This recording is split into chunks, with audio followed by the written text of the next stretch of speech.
ini harus kita cari terus gitu ya.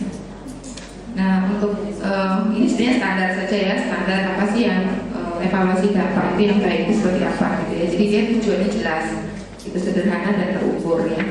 Terukur itu tidak selalu berarti numerik ya. Gitu.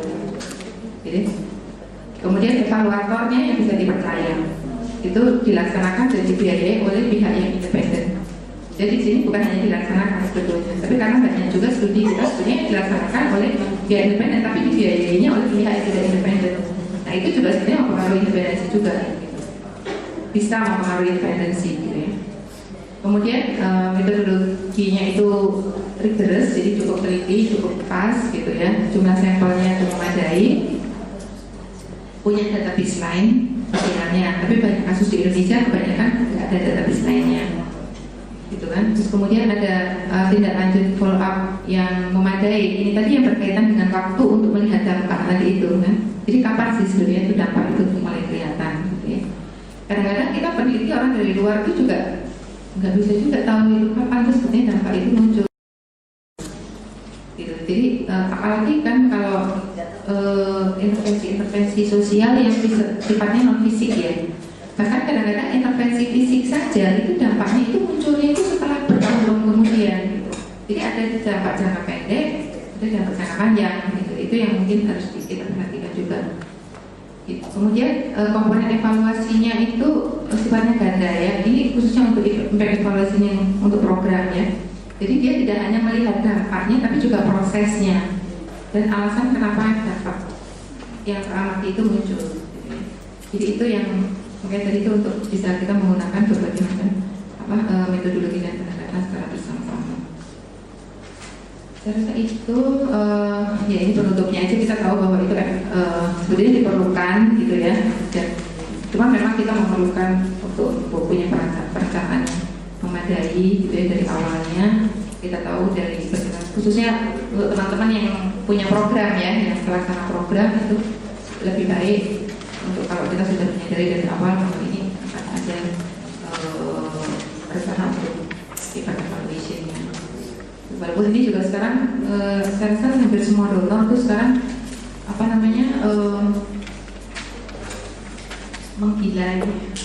menggilai ya, karena evaluation harus ada baseline-nya, harus ada ininya gitu. Tapi kadang-kadang mereka setengah hati juga. Jadi misalnya mereka suruh bikin baseline, padahal intervensinya belum ditentukan gitu. Mau intervensi, jadi programnya itu lagi dirancang, lagi disusun, sudah disuruh bikin baseline. Terus baseline itu apa yang boleh dikumpulkan, intervensinya tuh belum jelas gitu. Intervensinya masih dirundingkan dengan pemerintah, dengan Pemda, dan ini, tapi baseline sudah disuruh bikin. Nah itu ya kita ya sebagai peneliti mungkin kita harus sudah mengadvokasikan itu ya. Kemudian juga alokasi sumber daya ya gitu ya. Sumber daya itu tidak selalu berarti dana ya. Karena sumber daya itu kan bisa juga, jadi dari awal itu program implementernya sudah kita mengumpulkan data yang maka diperlukan dievaluasi.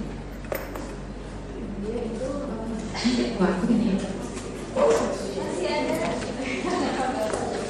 yang udah ngetek tadi sini 1, 2, 3.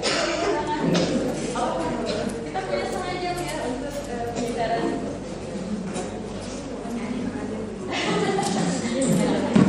Ya, ini terkait pemilihan metode. Kan kalau kita bicara dampak, kita bisa berasumsi dampak itu sama pada setiap orang. Bisa saja kemudian naiknya itu setelah kita ukur bersamaan. Tapi kan sebetulnya karena heterogenitas atau variabilitas dalam populasi itu kan bisa saja kemudian dampak antara satu orang dengan orang lain dari satu program itu berbeda. Nah, yang ingin saya tanyakan, apakah ada metode yang bisa mendeteksi secara sensitif perbedaan dampak ini? Ya mungkin kalau secara statistik bisa, tapi mungkin yang metodenya itu pada saat pengukurannya itu ada atau tidak, untuk yang kemudian secara sensitif bisa mendeteksi adanya tingkat perbedaan dampak dari satu orang dengan orang lain di dalam populasi yang sama. Terima kasih.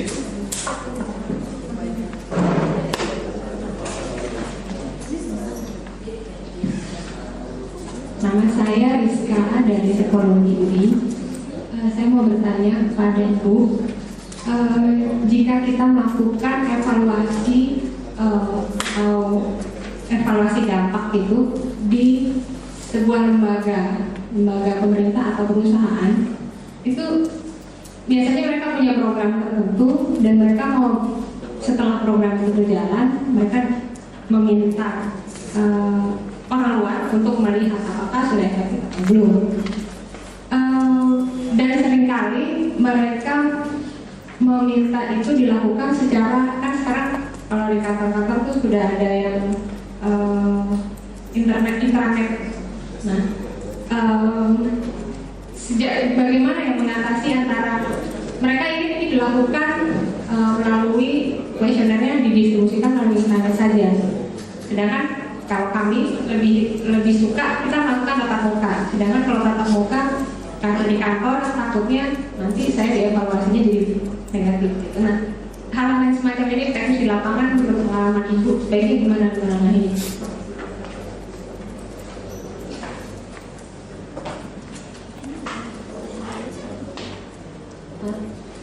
Terima kasih, saya Rahmi, mahasiswa S2 UI. Ada dua, satunya titipan. Yang pertama, ini isu etis nggak ya? Kan program desain itu dibikin oleh seseorang ya, atau pemerintah mungkin atau otoritatif. Kemudian kalau misalnya kita diminta mengevaluasi gitu ya, bisa jadi kan kita punya alur logika yang berbeda dengan desain project gitu. Dan atau yang sendiri pernah dalam posisi tidak sepakat dengan alur logika yang dibangun desain project, sehingga kemudian ketika melakukan evaluasi yang kita rancang dan kita cari memang sepertinya sebuah a series of unanticipated effects begitu. Karena kita merasa bahwa kalau logika dan implementasinya begini, mestinya dia akan mengarah pada dampak-dampak yang demikian dan tidak serta-merta seperti yang ada di jumlah dan bisnis di sana. Itu yang pertama. Kemudian yang kedua, saya masih minim pengalaman dengan studi dampak, jadi penasaran sebenarnya bagaimana sih caranya menggali informasi pelaksanaan dari kelompok kontrol. Karena kan apalagi dalam metode yang randomized ya, bagaimana sih atau melakukan penggalian data di kelompok kontrol, karena mereka kan tidak dikenai treatment ya. Lalu siapa dulu gitu banyak itu prakteknya gimana sih?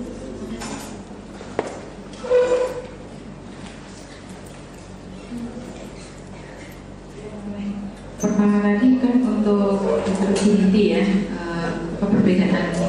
Kalau secara statistik itu kan sebenarnya agak relatif mudah ya, kita bisa memasukkan faktor-faktor itu di dalam regresi ya, gitu kan, regresi itu bisa kita masukkan faktor-faktor itu dikeluarkan, dimasukkan gitu ya. Tapi kalau kita tidak menggunakan cara kualitatif gitu, dengan cara kualitatif itu sebetulnya kita juga ada sebetulnya kualitatif itu juga kita kan menyusun pola ya.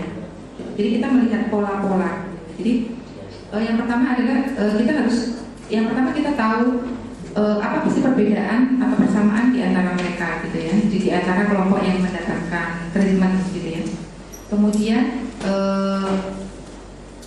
seperti apa dampaknya, dampak yang terlihat lah dari mereka itu gitu kan. Faktor apa yang mempengaruhi itu.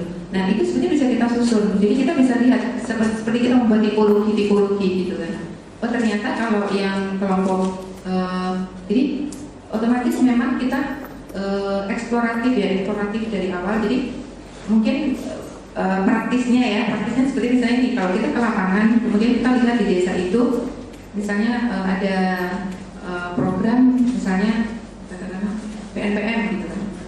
Nah kemudian PNPM itu kan apakah semuanya mendapatkan manfaat yang sama? Kan enggak gitu ya. Nah kemudian kita mulai kita eksplorasi dulu kan, kita diskusi awal kira-kira siapa yang mendapat manfaatnya apa saja yang dirasakan oleh masyarakat gitu kan. Dan kemudian kita melihat dari degree manfaatnya itu ada yang karena ini bikin jalan, jadi yang paling merasakan manfaatnya itu adalah dagang gitu, pedagang. Kemudian yang punya hasil bumi yang bisa diangkut gitu kan. Terus kemudian kita bisa kelompok-kelompokkan tipe-tipenya. Jadi kemudian selanjutnya itu diskusinya itu di cluster gitu. Jadi kita melihat misalnya case study-nya, kita melihat case study pedagang, case study misalnya petani, case study ini, atau kita XCD-nya di transfer-factoring gitu. Nah, yang kedua, kalau misalnya itu tadi, misalnya kita melihat sama-sama orang yang dikasih kredit gitu kan. Nah, dikasih kredit ini apakah dia efeknya sama? Nah, kita bisa melihat bahwa kita pertama kita lihat dulu paling tidak dari yang pemberi kredit itu yang macet siapa, yang tidak macet siapa gitu kan. Nah, kemudian dari masing-masing itu kita ambil contohnya untuk kita telusuri lebih dalam. Yang tidak macet itu karena apa? Akhirnya dia akan menemukan pola, oh ternyata yang tidak macet itu banyak kan mereka gini. Itu kan kemudian kita bisa melihat itu dari variasi dari tingkat keberhasilan masing-masing itu. Jadi kita bisa mengidentifikasi oh sebenarnya faktor apa sih yang mempengaruhi dia macet atau tidak secara kualitatif ya, gitu ya, bukan kuantitatif. Iya, maksudnya gitu. Iya. Nah, kemudian yang tadi itu bagaimana penggunaan ini ya kayak intranet. Terus terang aja kami di Semeru kami belum pernah ya menggunakan ini kan kita kebanyakan kan penelitiannya sosial ya di masyarakat gitu ya.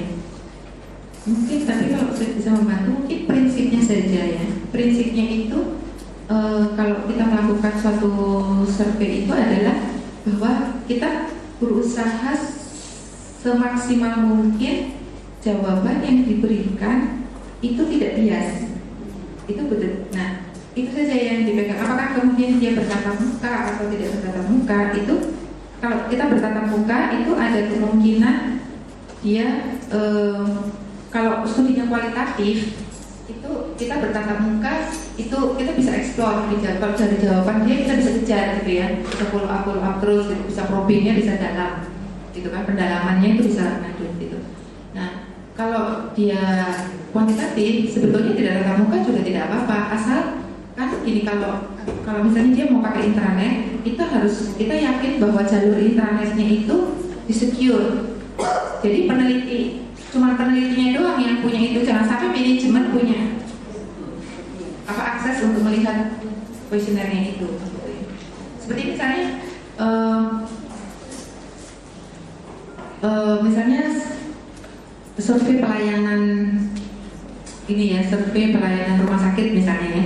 Karena kemarin kebetulan minggu yang lalu saya seminggu di rumah sakit karena mertua saya sakit, jadi saya itu diminta untuk ngisi survei ini kan.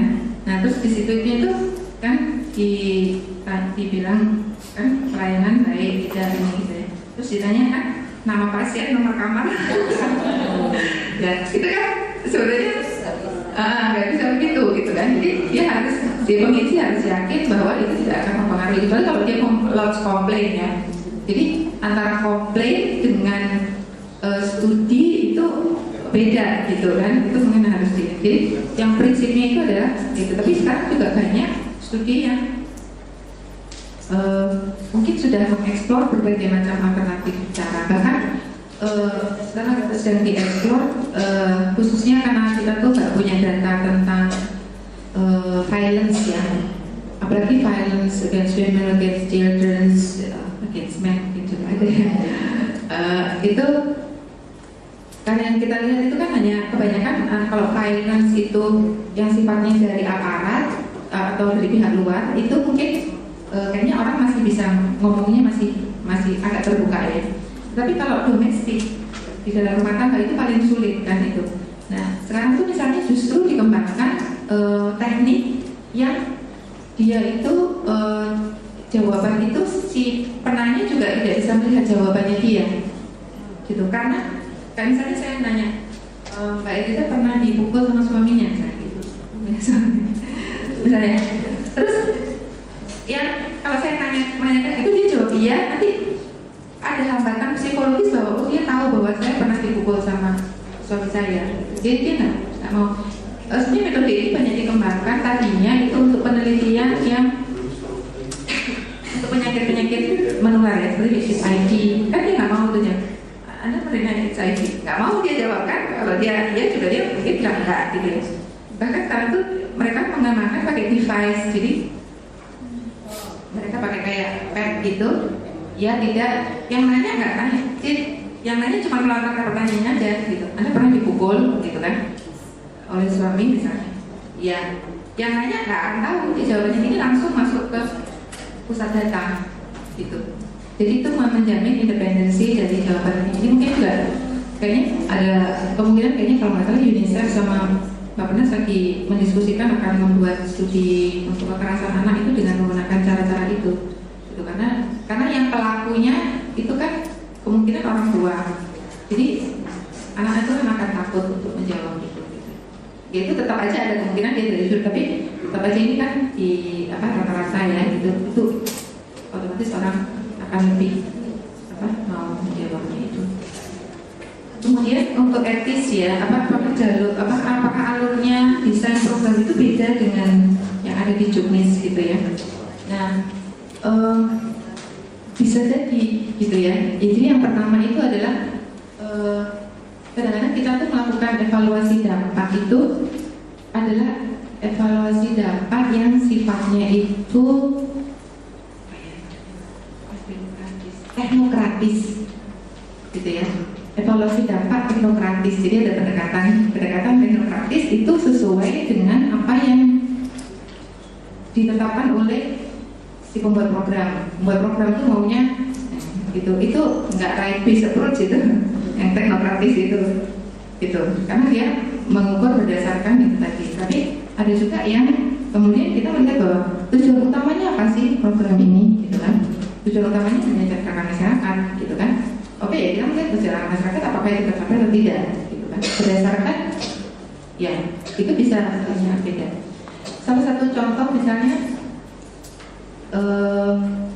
ini berkaitan dengan ini ya, kalau kita kemudian menjadi conflict consciousness gitu kan, gender consciousness itu juga ada hal seperti ini, karena mereka bilang kan loh, program kita itu enggak untuk meredam konflik gitu. Kenapa kalian melakukan evaluasi tentang konflik? Misalnya gitu kan. BLT itu tujuannya adalah untuk meningkatkan pendapatan, meningkatkan penerimaan lah gitu ya. Jadi mengabsorb shock gitu kan, ya, mengatasi shock gitu. Kok kalian penelitiannya tentang konflik gitu kan? Kan bisa saja. Nah, misalnya ini kita pernah melakukan studi, kita mencoba untuk melihat dampak dari PKH, studi kualitatif ya, dampak PKH terhadap peranan perempuan, posisi perempuan dalam rumah tangga, gitu. Waktu kita melakukan kita presentasi rancangan studi, itu kan kita menggunakan pihak-pihak terkait. Itu dari Depsos, dari teman semua bilang loh, ini kan bukan program pemberdayaan perempuan, gitu kan, gitu. Kan semua harus bilang gitu. Terus kita bilang loh ya nggak apa-apa gitu kan, karena semua program kan harus ada gender mainstreaming, gitu kan. Kalau gender mainstreaming berarti semua program bisa dilihat apakah gimana dia dapat terhadap perempuan, gitu kan, gitu. Salah satu contohnya itu. Jadi mereka bilang ini bukan program itu kan. Tapi kemudian lama-lama mereka juga mulai melihat apakah raskin itu ada namanya juga terhadap gender ini. Jadi karena sebenarnya itu kan, gitu kan. Kita harus lihat di karena itu jadi ya. Untuk cara menggali pelaksanaan dengan kelompok kontrol ya. Nah, kelompok kontrol ini sebetulnya kita tergantung. Yang pertama gini, kalau untuk kelompok kontrol itu kan kita melihat yang pertama adalah kita membandingkan hasil outcomes-nya gitu ya. Jadi itu pertanyaannya standar kan, bahkan sebetulnya kalau kita melakukan studi evaluasi dampak yang independen, itu kelompok treatment itu juga sebetulnya dia tidak boleh tahu bahwa pertanyaan itu diajukan dalam kaitan dengan proyek itu gitu. Jadi bahkan mereka, jadi kita harusnya sama aja. Jadi kita melakukan studi tentang kondisi sosial ekonomi masyarakat. Tapi kita sebenarnya melihat dampak dari satu program. Itu kan ada kondisi sosial ekonomi masyarakat. Jadi dia nggak berikan jawaban, mereka mungkin akan bias. Kalau begitu mereka tahu bahwa oh ini dalam rangka pelaksanaan BLT ini, itu ditanyain BLT gitu kan. Mereka langsung bilang, oh bagus, karena saya terima BLT, saya pengen dapat lagi ya. Jadi kapan Bu itu dapat lagi kita gitu kan. Jadi kita harus melihat, enggak Bu, kita melihat. Tapi kalau menurut Ibu, misalnya program lain yang lebih baik, misalnya kita bandingkan apakah BLT, ada raskin, ada Kampesmas, ada ini, itu di ranking mana. Jadi dia nggak boleh tahu bahwa kita sebenarnya mau mengevaluasi program BLT gitu kan. Gitu. Jadi sebetulnya Di situ kemudian kalau untuk kelompok nah, tapi di dalam pelaksanaan program itu kadang-kadang kan ada proses ya, tergantung jenis intervensinya, gitu kan. Kalau misalnya jenis intervensinya itu pemberdayaan masyarakat, misalnya kan, atau meningkatkan partisipasi masyarakat, gitu kan. Ya outcome-nya kan apakah dia berpartisipasi atau tidak, gitu kan. Nah, tapi yang untuk kelompok kontrol ini juga kita harus menanyakan juga bagaimana bentuk partisipasi mereka, apakah ada faktor-faktor yang mempengaruhi partisipasi. Mungkin di kelompok kontrol tidak ada, karena kadang-kadang itu ada studi ya yang kita itu menemukan hal yang menarik justru dari kelompok kontrol gitu ya. Jadi karena kita tidak menganggap, kita menganggap kan sama ya kelompok kontrol kondisinya dengan kelompok treatment awalnya gitu ya. Ternyata itu kelompok kontrol itu performanya justru lebih bagus daripada kelompok treatment gitu. Nah tapi ternyata tuh ada faktor lain gitu, attribution yang lain, saja ada intervensi yang lain atau apa yang lain justru dari kelompok kontrol. Tapi itu memang lebih banyak bisa kelihatan kalau kita menggunakan kualitatif ya. Kalau kuantitatif agak sulit karena aku kan, jadi dia kalau tidak masuk di dalam pertanyaan itu ya dia kita harus lihat. Walaupun kadang-kadang muncul juga di apa, walaupun kita kuantitatif ya. Gitu. Hal seperti itu juga bisa muncul. Masih ada barangkali. Oke, satu. Kita punya 7 menit lagi. Tapi saya selesai kalau ibu ya. Oke, bisa.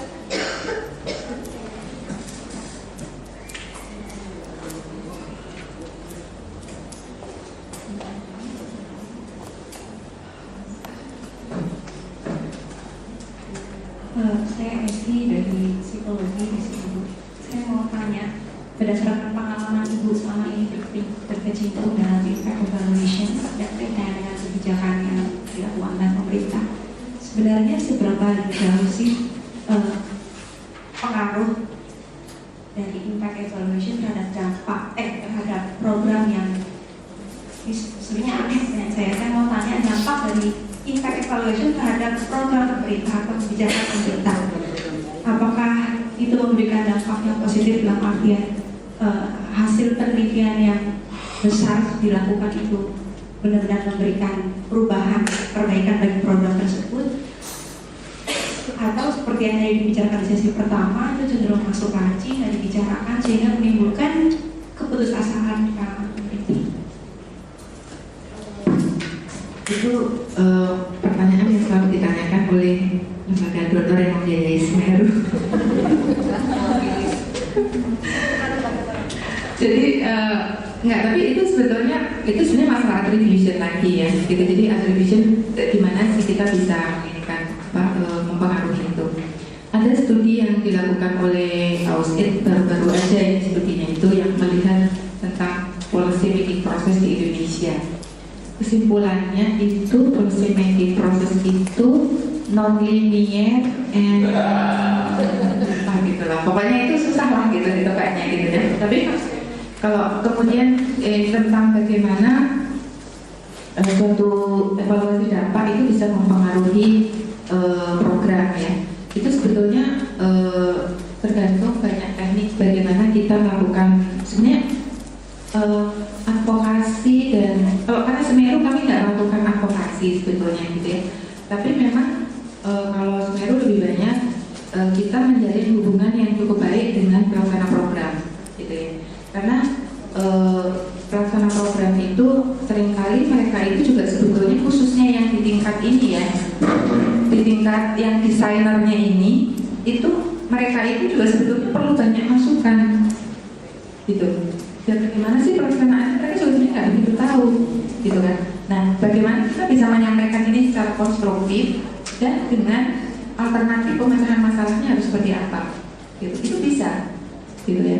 Ambil contohnya aja misalnya kita dulu Semeru bukan termasuk pendukung untuk peluncuran BLT ya gitu ya, tapi kemudian pada waktu BLT peluncuran pertama misalnya ya, pada waktu itu kan banyak sekali berita negatif di koran ya kan, seperti apa gitu ya kan.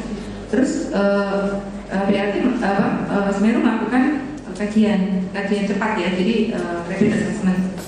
Terus kemudian kita bisa situ kita mencoba untuk paling tidak kita melihat beberapa aspek yang inti ya, misalnya apa aspek tidak tepatan sasaran, dan terus kemudian baik pelaksanaannya seperti apa gitu ya. Dan kita pada waktu itu menginginkan bahwa sebenarnya tidak tepatan sasarannya itu sangat rendah di arti itu. Dia under coverage yang besar, tapi ketidaktepatannya dia itu kecil relatif ya. Kalau dibandingkan apalagi dibandingkan Raskin, Jamkesmas itu jauh lebih besar tidak tepatan sasaran itu. Tapi karena dia terbuka, Jamkesmas itu kan tetangganya nggak tahu kalau sebelahnya itu dapat kartu, kan? Jadi dia nggak menimbulkan konflik, gitu kan? Nah, tapi kalau kita melakukan secara konstruktif, kemudian kita kan memberikan masukan ya. Jadi perbaikannya itu, dan kita melihat bahwa itu apa yang kita sarankan itu relatif cukup besar proporsinya yang kemudian diadopsi, gitu ya, tentang pemberian pelayanan, bagaimana pelayanan di kantor pos. Tapi itu tadi ada masalah attribution tadi. Apakah itu semuanya karena pasukannya Semeru, gitu?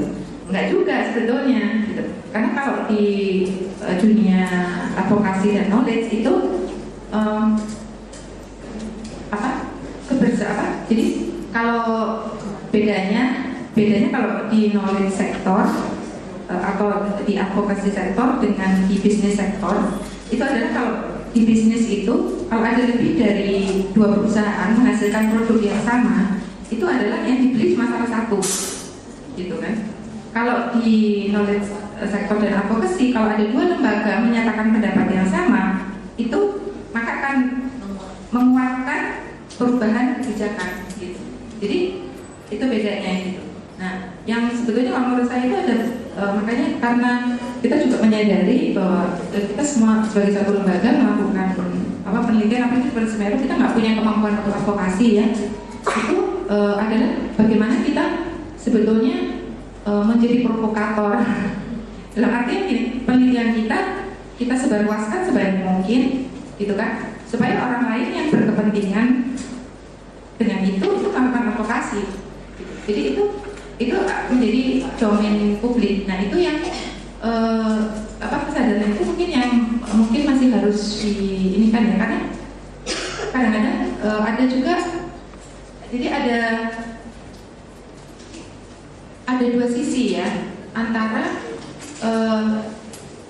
property right, ya kan, antara property right dengan advokasi itu harus menjadi domain publik gitu ya. Kalau kita jadi misalnya salah satu Semeru itu diukur nih, kita diukur terus sama donor-donor gitu.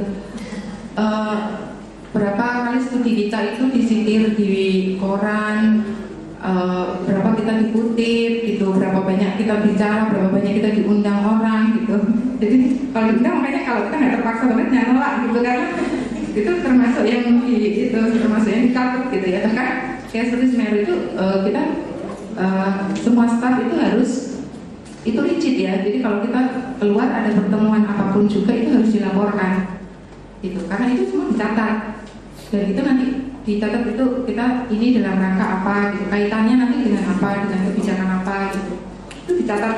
Jadi kita nanti saya pulang di sini harus bikin catatan itu, besok masukin ke database kita gitu kan, pertemuan ini kaitannya dengan ini gitu ya.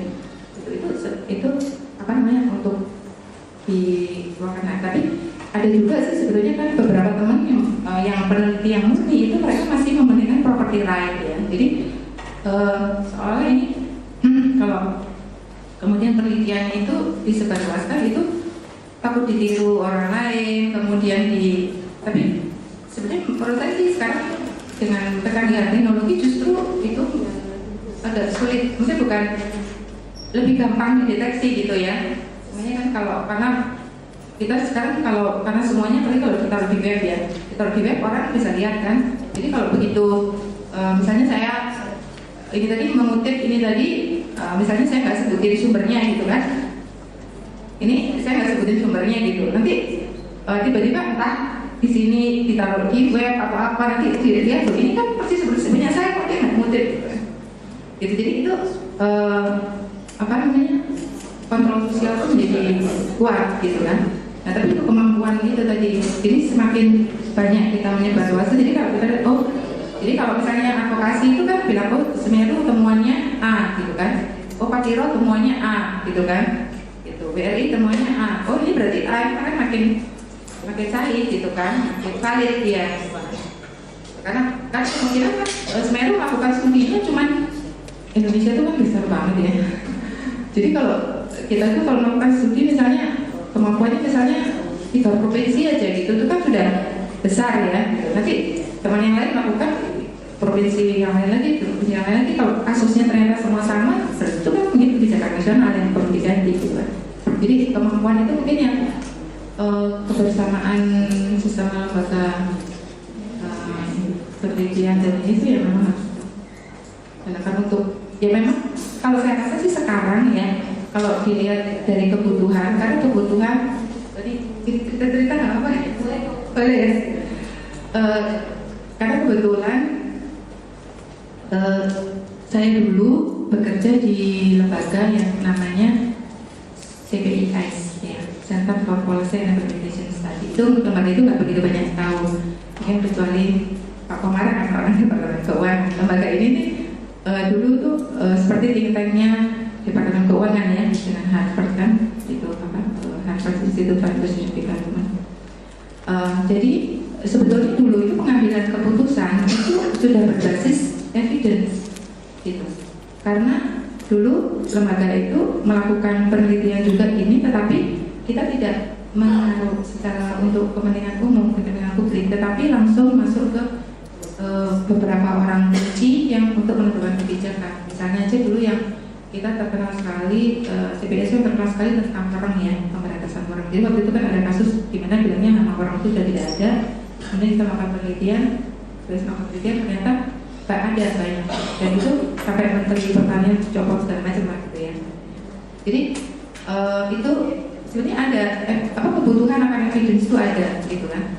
Nah tapi kemudian kalau begitu kan namanya itu penyusunan kebijakan di balik pintu tertutup ya gitu. Nah kemudian setelah kita berganti rezim ini kan sudah beda lagi nih. Nah sekarang itu kalau dulu itu pengambilan keputusan itu sifatnya linear gitu. Kita tahu kalau kita mau mempengaruhi ini tuh kita ngomongnya ke siapa gitu kan, karena kan policy making itu kan playernya cuma satu, bukan satu jalur lah gitu kan. Nah kalau sekarang itu kan enggak, banyak sekali ininya, pihak-pihak yang bisa mempengaruhi itu gitu ya, DPR, ya NGO, ya lembaga eksekutifnya gitu kan. Jadi sebetulnya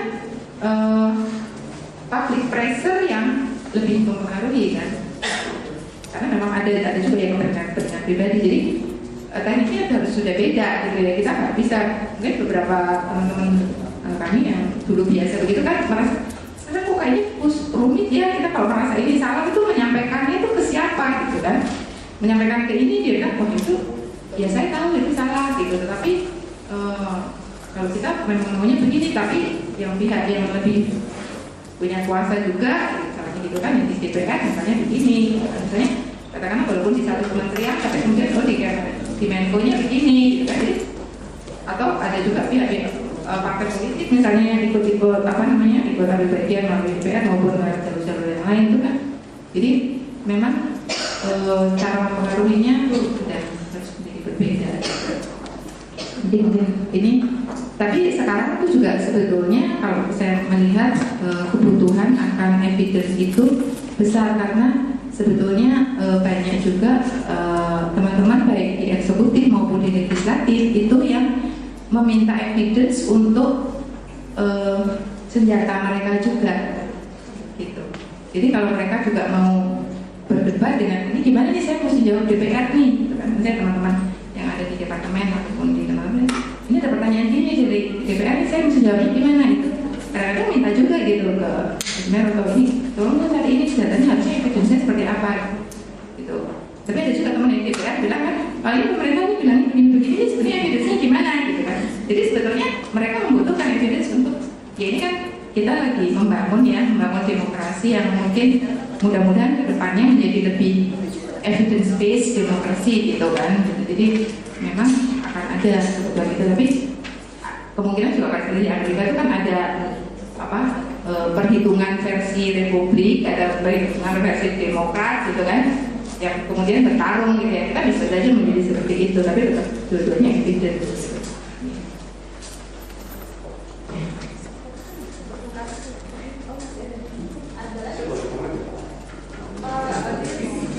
Oke deh, just ya, just terakhir. Silakan. Bisa suara keras nggak banyak ya? Oke.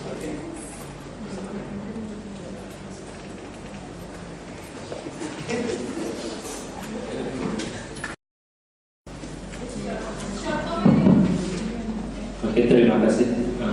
Saya Budi dari mahasiswa intervensi sosial psikologi UI. Ada dua pertanyaan. Yang pertama mungkin dari tadi kita membahas impact evaluation dan pagi hari monitoring and evaluation. Nah, sebenarnya yang ingin saya tanyakan adalah jika MNI, MNI itu kan dilakukan pada saat program masih berjalan. Nah, sementara impact evaluation ini dilakukan setelah program selesai. Nah, mungkin Ibu bisa ceritakan pengalaman atau ya apapun. Apa sebenarnya follow up dari suatu impact evaluation jika telah selesai dilakukan? Yang pertama, kemudian yang kedua, apakah hasil dari impact evaluation tersebut itu bisa digunakan sebagai baseline jika khususnya ada lembaga lain yang ingin melakukan kegiatan di tempat atau komunitas tersebut. Mohon maaf Bu, karena waktunya kebetulan sudah kita melanggar programnya. Mungkin nanti lanjutkan setelah short ya. Boleh.